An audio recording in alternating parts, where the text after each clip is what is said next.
Yeah, a very moving watch, and you can see it tonight again at 9 p.m. on ITV and ITVX. Now, two people who know firsthand the impact of what we saw last night are doctors Thom and Dr Andrew Cinnamond. Welcome to the sofa. Great to have you in. Wow, to relive, I'm sure, for you, those traumatic days, hours, months, weeks was really horrific at times. Just tell people at home who watched last night, how real was that?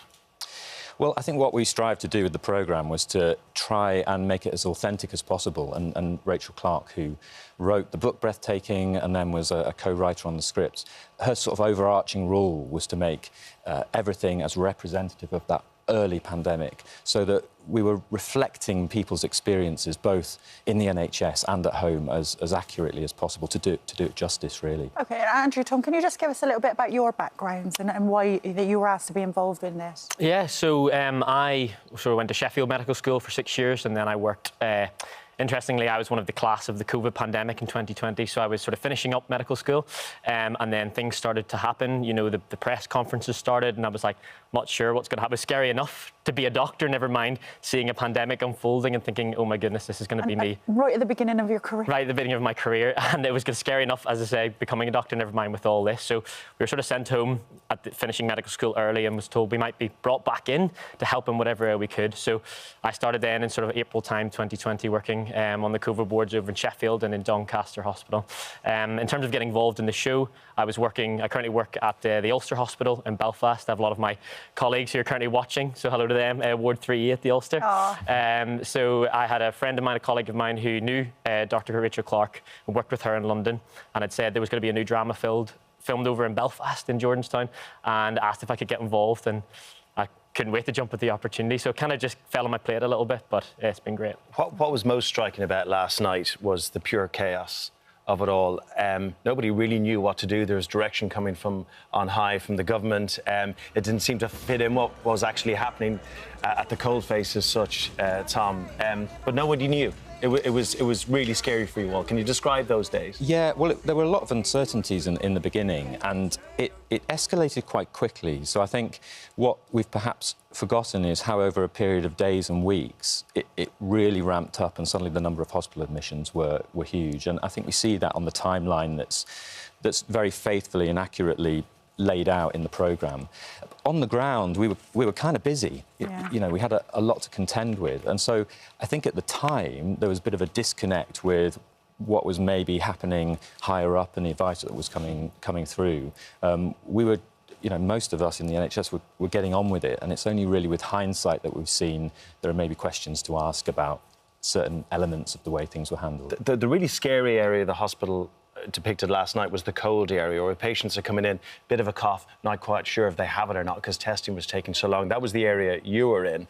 At least in the hot area, you were dealing with the situation, but in that area there were so many unknowns. Yeah, it's managing the uncertainty that was difficult. You just didn't know who had COVID, who didn't. Originally we thought they were just, you know, people who had the travel history, and then we were worried, actually, is this spreading throughout the community now? And it was a scary time for everyone, because we just didn't know. And as I say, with hindsight, you can look back and be like, well, it was obvious. But for us, we just had to get on with it and do the best we can under the circumstances that we had. Well, you didn't know, and you literally had to make some really, really tough decisions, and that, you know, is the responsibility and the pressure of that I could not even begin to comprehend. And the numbers say it for themselves. A study conducted by the National Institute of Health found that post-pandemic, nearly 60% of hospital staff had evidence of mental health disorders, nearly 30% had evidence of PTSD, 27% of depression and 23% anxiety. Are you still feeling the effects of the whole pandemic, Thom? Well, I think so. And making the programme, it's really interesting. We've both reflected on this, going back into PPE again with the masks and visors and things. It stimulated something that I guess I'd sort of buried quite deeply in terms of the smell and the texture of it and the feel, the claustrophobia of it.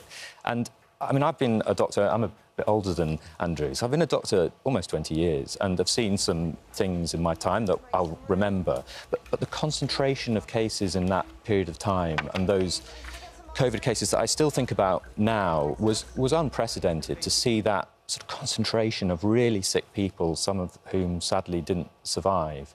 I think we're sitting on a bit of a ticking time bomb in the NHS with mental health in healthcare workers. And how are you, Andrew? How are you from the effects of it all now? Yeah, it was a very tough time. I remember when, and we'll probably get into this in a bit, but we did a bit of a boot camp for some of the actors, and we were practicing with them, telling them how to put PPE on. And I remember when I was sort of showing them how to put on the PPE and the smell of the mask and the gown and things, and that feeling of, it really brought back some memories, which were not pleasant memories. Yeah. And it's a constant process of dealing with things. I mean, the hospitals have never been busier, and we're still seeing, for years to come, the after effects of COVID. Joanne Froggatt was, by the way, Joanne Froggatt was so good last night depicting that, actually, when she put the mask on for the first time, and the heavy breathing. And I think we can all relate to that a little bit when we first had to wear the masks, but the stress in her face, she was amazing, wasn't she, in it? She's incredible, and she has approached it with such kind of meticulous rigour. She asks so many questions. I mean, she never stops. She's just absolutely brilliant, and really wanted, I think, to portray that as a doctor who's been doing it for years and years and years, and yeah, it's wonderful. I just wanted to ask if there was any help out there for doctors, you know, that went through that time and, you know, wore that PPE equipment for those hours and hours on end. Is there any help out there for their PTSD and the anxiety that they might be feeling? Yeah, I mean, there are lots of kind of networks and things available, and I think we see later in the episodes, in episode 3, one of those sorts of groups where people are starting to come together, characters from the show, from the series, and talk about their feelings.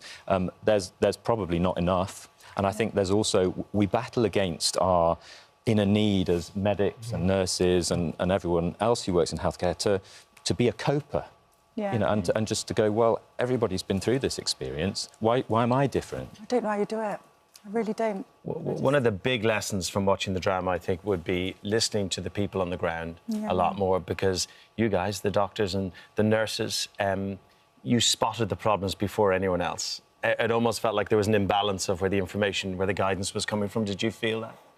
Yeah, as I said, it can be difficult sometimes looking back on it and thinking, you know, there was obviously at the start we were all just trying to make do with what we had and the guidance that we had. But as we carried on, then we started to become a bit, particularly with some of the PPE downgrades and things, we were like, this doesn't seem right. You know, we have people who look very unwell, and, you know, we're now managing with potentially plastic pennies and gloves where we should have had the full PPE, but other members of the hospital were having access to this full PPE. And it became a little bit tricky, and we became a little bit cynical then of thinking, this doesn't fit right with what we know and what our instincts are as medics. We do have a reply from the DHSC. This is what they had to say. Throughout the pandemic, the government acted to save lives and livelihoods, prevent the NHS being overwhelmed, and deliver a world-leading vaccine rollout, which protected millions of lives across the nation. We've always said there are lessons to be learned from the pandemic, and we are committed to learning from the COVID-19 inquiry's findings, and will play a key role in the government's planning and preparations for the future.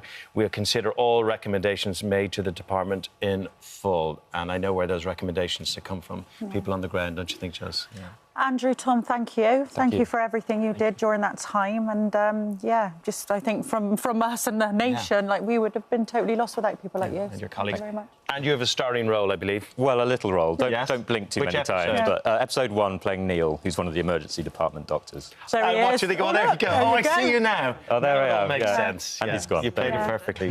So Breathtaking continues tonight and tomorrow at 9 p.m. on ITV1 and ITVX. Thanks so much, guys. Thank you. Thanks for coming. Thank you. Right.